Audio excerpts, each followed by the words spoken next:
acabou de acompanhar um grande clássico do Brasileirão Feminino, um jogo num grande palco como o Allianz Parque, com bastante torcida, uma festa muito legal. Mas nem sempre é assim no futebol feminino aqui em São Paulo. Muitas vezes as equipes acabam jogando em estádios menores, fora da cidade de São Paulo e até mesmo sem torcida. Mas isso pode estar mudando. Isso porque o estádio do Pacaembu está passando por reformas e deve ser reaberto ao público no ano que vem. E um manifesto nas redes sociais chamou a atenção nos últimos meses. O pedido é para que o estádio, mais uma vez, seja a casa do futebol feminino em São Paulo.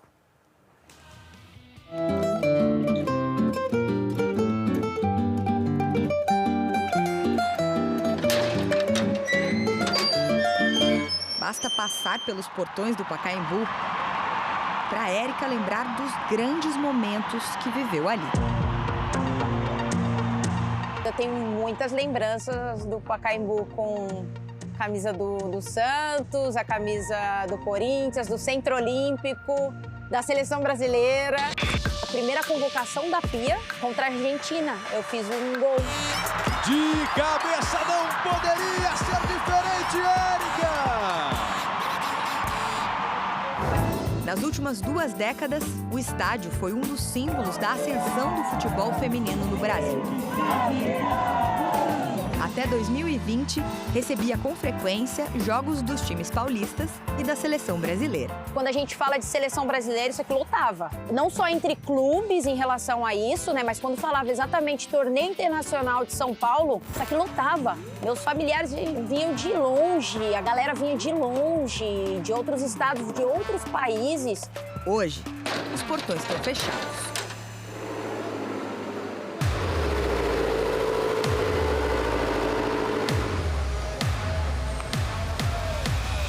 O Pacaembu foi privatizado e está em reformas há 2 anos. Só deve reabrir em janeiro do ano que vem.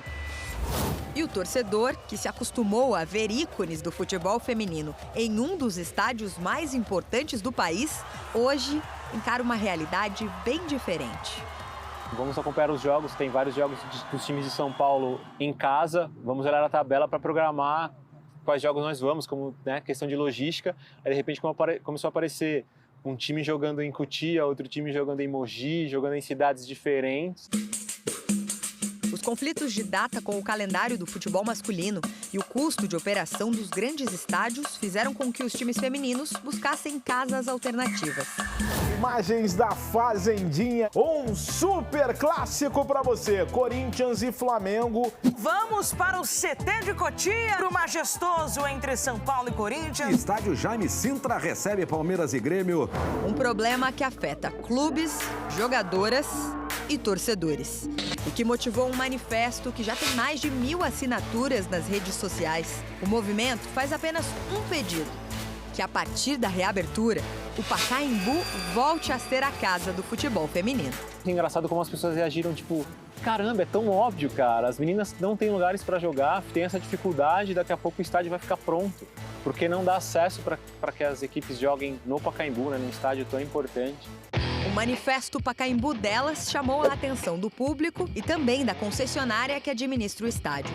O movimento motivou a empresa a iniciar conversas com os clubes para voltar a receber os jogos femininos. Neste período, a concessionária também já assinou cartas de intenção de parceria com entidades de outros esportes olímpicos, como a natação e o atletismo.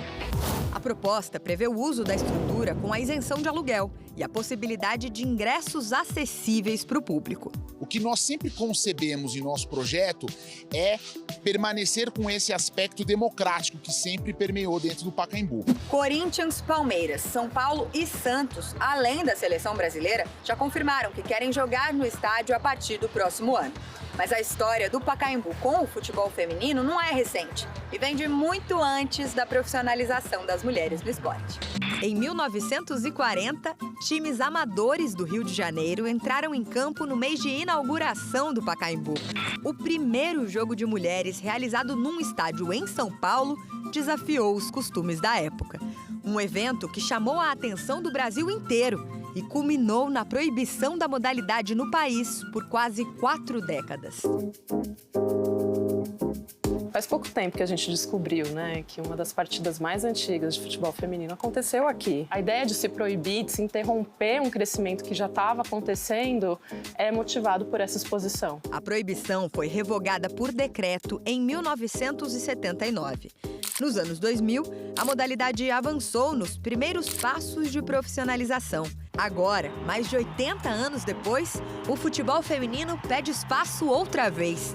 E o Pacaembu, de cara nova, abre as portas para voltar às origens.